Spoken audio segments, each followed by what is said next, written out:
Home to HD Nation, your guide to the best in HD content and the best in home theater gear, no matter what your budget is. I'm Patrick Norton. And I'm Robert Heron. We got Olympics 2014. Yeah, baby. It's starting today, probably, if you're watching this right now. It's like the anti-Super Sports Bowl. What an ass kicking that was. I don't even know. If you bought an HDTV for the Super Bowl, I hope you enjoyed it, and go rent some Netflix or get a Blu-ray or something to make up for that righteous ass kicking. Oh my goodness, what a blowout. I was more impressed by the halftime presentation for the NFL Super Bowl than I was for any other part of that game. The rest of it was pretty boring, but the Olympics are here. And how will you watch them is the grand question of the day. I haven't watched them on cable or satellite or over the air in what feels like a decade. This is basically the core. NBCOlympics.com/viewers-guide. Do you want to read the quote? Every phase of here I am reading it for you, sorry. Hey, I'll say quote, every phase of competition from all 15 sports on the Sochi program, including each medal-winning performance in all 98 events, will be streamed live on NBCOlympics.com and via the NBC Sports Live Extra mobile app. That's on iPhone, iPad, and Android as well. There are some gotchas, though. It's so awesome. Every hockey game, every downhill run, every figure skating routine. As somebody who loves the obscure sports, go curling.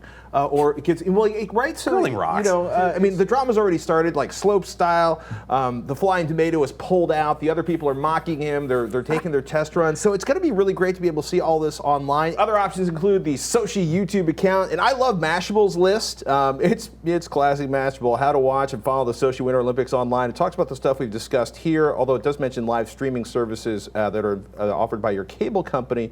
But it's funny. This is the one that's going to be really giantly covered by Twitter, Instagram, and of course everything else on the planet, like Vine. I'm waiting for crazy-ass Vine videos of terrible, terrible downhill skiing mistakes. I will say the mobile apps apparently require you to already have a subscription to a cable or satellite provider in order to access the content through that app, but otherwise, I have my over-the-air option. Yeah, I was going to say, why do I need a password to access something that's free over the air? Yeah. We'll find out. I didn't even go in there. Hey now, an audio-video receiver is a core component of any home theater, and setting it up the right way is just as important as calibrating the video, say, on your HDTV. Now, we're talking about an AVR connected to your HDTV and speakers, and we have this great setup here on the set itself. Sound quality really is critical to a great home theater experience, and if you've made that upgrade to an AVR with separate speakers like we have right here, proper speaker setup turns that basically these sound-making boxes, or balls in this case, into an enveloping field of auditory delight. I am not kidding. Let's take a look at how you can optimize your AVR's sound quality. Now, the basics really come down to a couple of things. One, wiring everything up correctly. That includes the polarity, making sure you've got the positive on the positive, the negative to the negative. I mean, there's a reason, like, one of these wires is copper and one of these wires is silver. That's how you put one to the positive, one to the negative, and keep it consistently wired from the speaker to the AVR.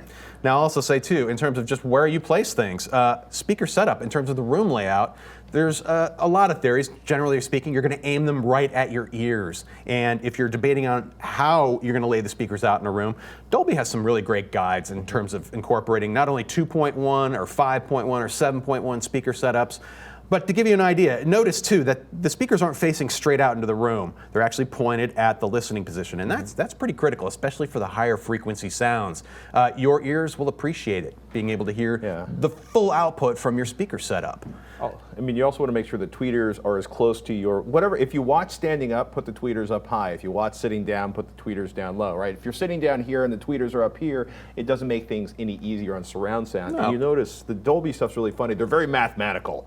We want the speakers at precisely this angle, because surround sound is a lot of math, and much, much, much more so than traditional audiophile speaker placement, where like I moved them a quarter inch to the left and the whole sound stage just opened up. That can still, speaker location can still impact that, especially distance from the wall, distance from the corners, but start with Dolby's basic guides there in terms of, you know, where to put the front to, where to put the back to, and by the way, the center speaker should be dead center underneath or preferably behind.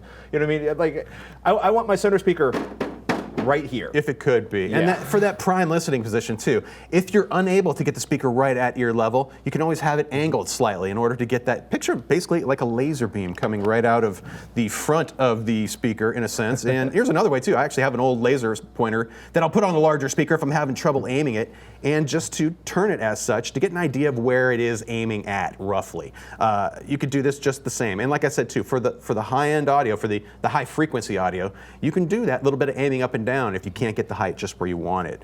Now, when it comes down to automated setup, a lot of systems nowadays incorporate things like this Yamaha, and many other brands also incorporate a little microphone that you can use to place in the prime listening position as well. And it's a good place to start in the sense of, you know what, if you know nothing else, just simply plugging this in will trigger an automated setup routine that will go through and do the basics like counting the number of speakers actually in use, getting the levels, and hopefully things like distance also calculated fairly accurately. Now, if you can, you want to make sure you also double check what it does as well. Now, you will find that these automated setups can come under a variety of different names. There are many different brands of this technology out there. One of the more popular is called Odyssey, and they have a multi-EQ tech that you'll find in brands of AV receivers like Denon and Onkyo and others. Yamaha and Sony have their own flavors of automated speaker setup tech, and they name them their own way as well. But just be aware that they all function similarly in terms of how they work. Now, the great thing about these automated setup tools is that they can help confirm proper wiring, counting the number of speakers, and doing things like level and timing. Now, all you really have to do is just connect that mic, put it in where you sit. Usually you want it right at ear level, and then just run that setup. And what if you maybe had this mic at one point, but it's now gone, or you have an older AVR that doesn't have a setup mic at all? No problem. You simply go manual on the whole thing. Right. And to that end, all you really need is something like a tape measure to do distance measuring, of course.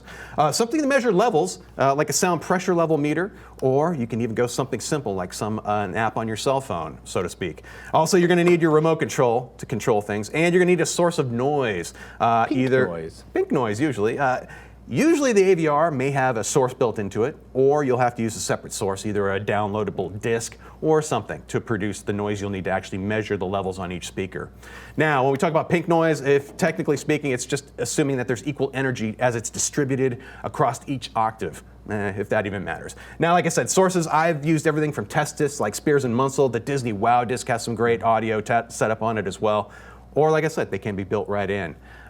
Primarily speaking, you just want to make sure that for the prime listening position, the speakers are aimed at you to get the maximum punch out of your speaker setup. And then it comes down to balancing and getting the timing. Now, basically, if you want to see how this works in an AVR like this, if we were going full manual, this setup makes it actually pretty easy. We can just go right into setup, take a look on the screen, and they have a setup section for speakers in particular.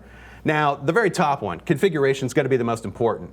If this is, in a sense, we're doing this without the automated function, you have to tell it how many speakers are present in the room. And in this case, we only have the 3 front speakers. So what we don't have are the surround speakers. And in this case, we can actually just turn them off. We're doing this for simplicity in the studio. We hope you do actually have all 5 speakers and a subwoofer. Totally. If you don't, the 3 front speakers can make a really spectacular difference on a lot of That's the beauty of this too. The AVR doesn't really care how many speakers you have. You could have 2, 3, 4.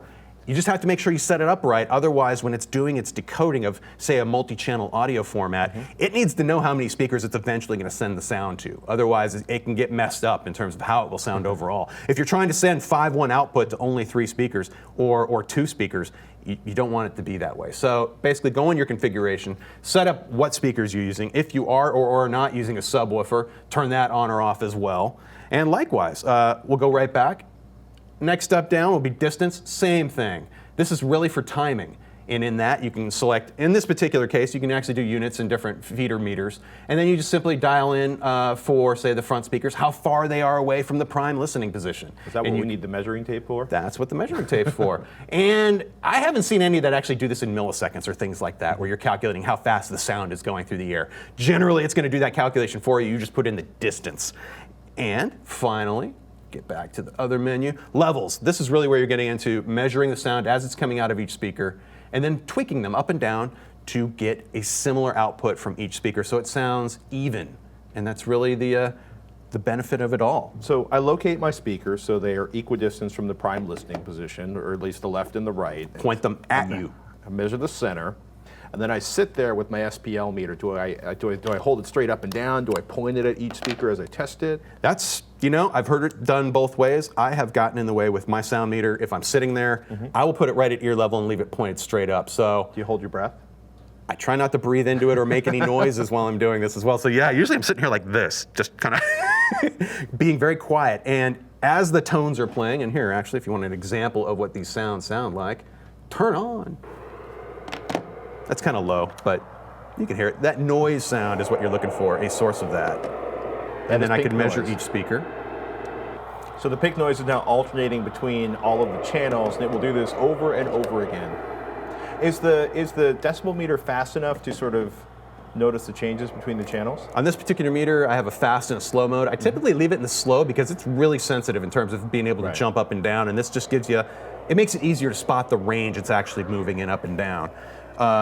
Generally speaking too, yeah, you want to be in a quiet room environment when you're doing this setup so you're not influencing other things as well. But here, let me turn off the test tone, so to speak. But once you get that basic setup done, there are other things to consider, like if you have a subwoofer, where should it be in the room? And also, you can get into things like equalization as well, where you actually independently tweak the various frequencies in order to better optimize it for the room. Those go beyond the basic setup, and for that, I think it's something you should really just kind of get the speaker setup right first, and then worry about things like subwoofer placement and equalization later. And that's something we can easily go into down the road. Because you could spend a whole day playing around with the subwoofer, moving it around the room, and then figuring out how to rearrange the room to fit the subwoofer, and that's a whole nother segment. But that's for the basics.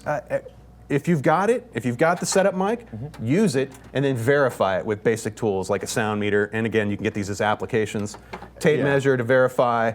Sometimes I find these built-in setup microphones can actually do wacky things with subwoofers. So that's another point. You really just want to make sure the levels are in tune. Amazon, Radio Shack, or if you're on Android or iOS, you'll be able to download an application. We'll have links to those in the show notes. Heck yeah. Jeff tweets at HDNation, is there any benefit to running an optical audio to the receiver and HDMI to TV instead of HDMI receiver pass-through for audio quality? No. I'd only use optical on older AVRs that support earlier versions of HDMI, or say to run the output from your TV to a Sonos playbar. But for a full AVR, stick with HDMI. It's kind of fun. If you go into Wikipedia and you look at the HDMI entry, there's a really great chart that compares all the different HDMI versions, 1.0, 1.1, 1.2, and 1.3 is where you pretty much have everything you need. It's bitstream capable, DTS HD Master Audio bitstream capable, CEC commands, it's 1.4, we get 3D, Ethernet channel, audio return channel. But the truth is as far as audio is concerned, by 1.3, you have everything you need. And by the way, DTS Master Audio, Dolby Digital Plus, as far as I know, they won't run over SPDIF at all. Dolby Digital Plus, for example, is going to downgrade to Dolby Digital if you send it out of a SPDIF on a compatible device. It's funny because it's like if you're doing the audiophile thing, you think SPDIF, you think direct connections, you think glorious optical quality, but the reality is HDMI is really, really good. It really is.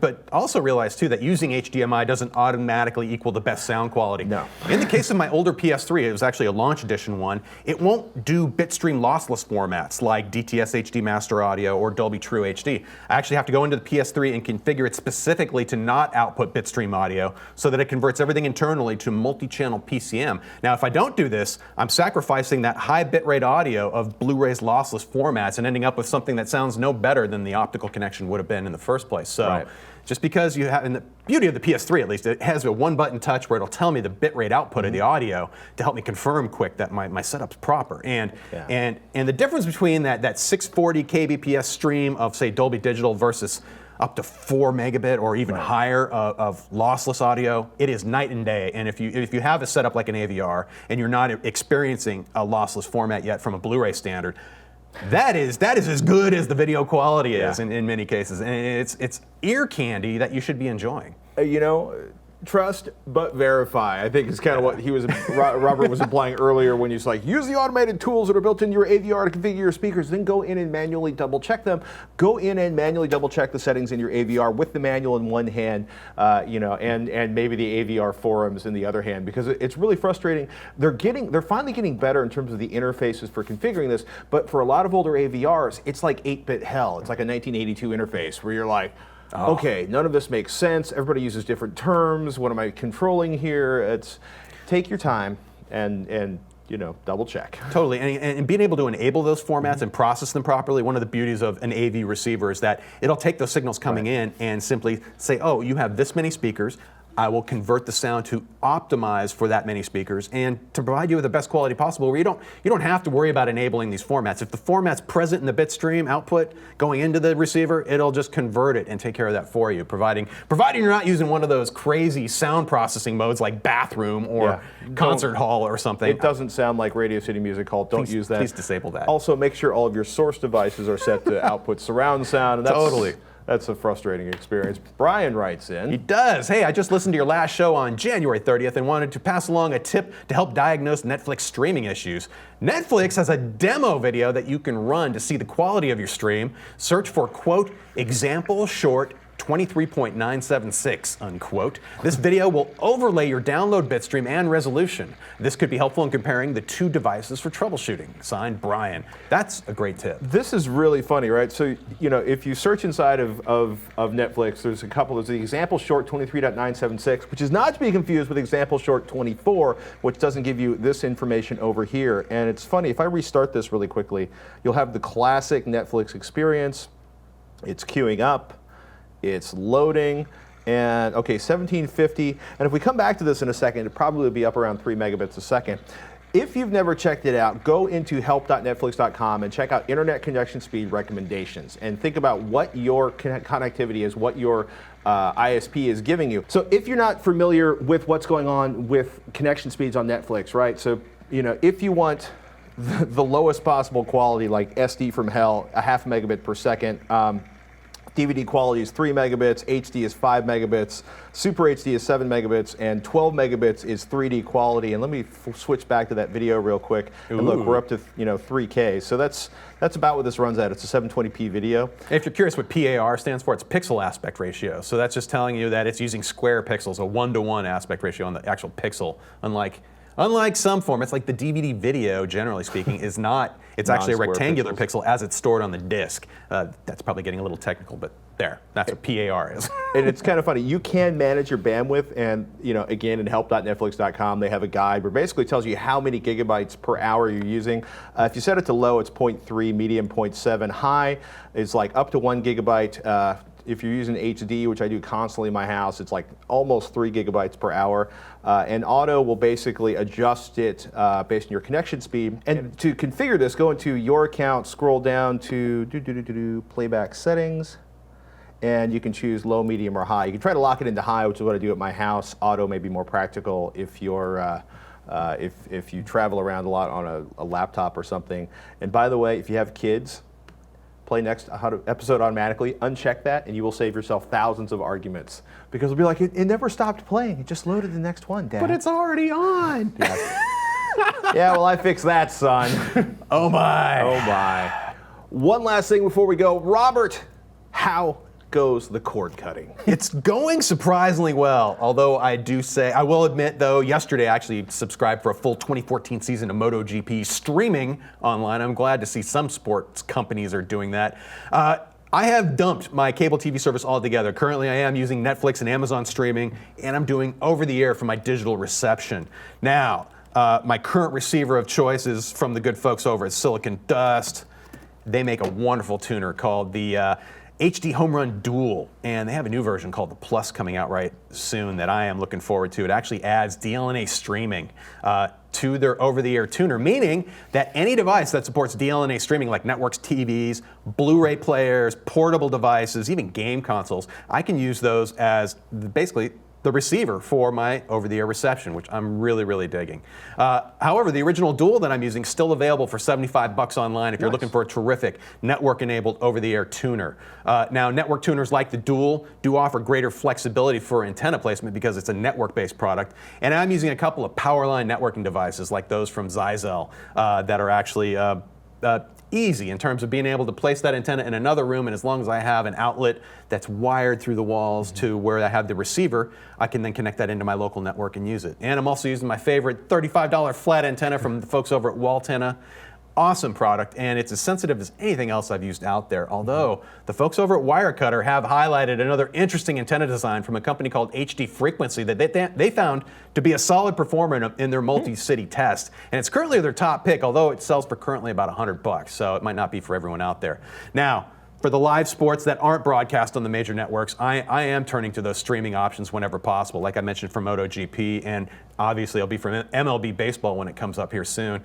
And I find myself listening to more of the radio broadcasts as well. So I'm kind of going back old school in some ways, but baseball is so much better on radio. The announcers are really good, I will admit. And for that, I'm finding it so far I'm not having incredible withdrawals from my and I'm waiting to get my next cable bill as well. That'll just cement it right there. It's like, I'm not having a cable bill anymore. That's the whole beauty of it. But I am using my internet like I have never used it before. And the streaming services, I am enjoying immensely. However, I did run into a scenario this past weekend where I wanted to watch a movie, a popular movie. It turned out to be Aliens, and it wasn't available on any streaming service. So neither is the entire Indiana Jones series. So good reasons to have that Blu-ray backup, if at all possible. However, I did find that Netflix actually would sell you the digital version of that if you would care for it, or of course you could rent it as well for a little bit less. But still, so it was available streaming, just not as part of your Netflix or Amazon Prime account, or basically you wanted it for free. You wanted something for nothing. I wanted it as part of my subscription. See, Indiana Jones, you're buying a disc or you're not getting the movie. So it's Star Wars, buying a disc, you're not getting the movie. That I have all of those on Blu-ray, so I'm upset. That's it for this episode of HD Nation. Please subscribe, revision3.com/HDNation or youtube.com/HDNation. Hey, that's right. And please email us your comments, your questions, or suggestions, or post them right down below. We're on Twitter at HDNation. Woohoo! Hey, and until next time, thank you for watching.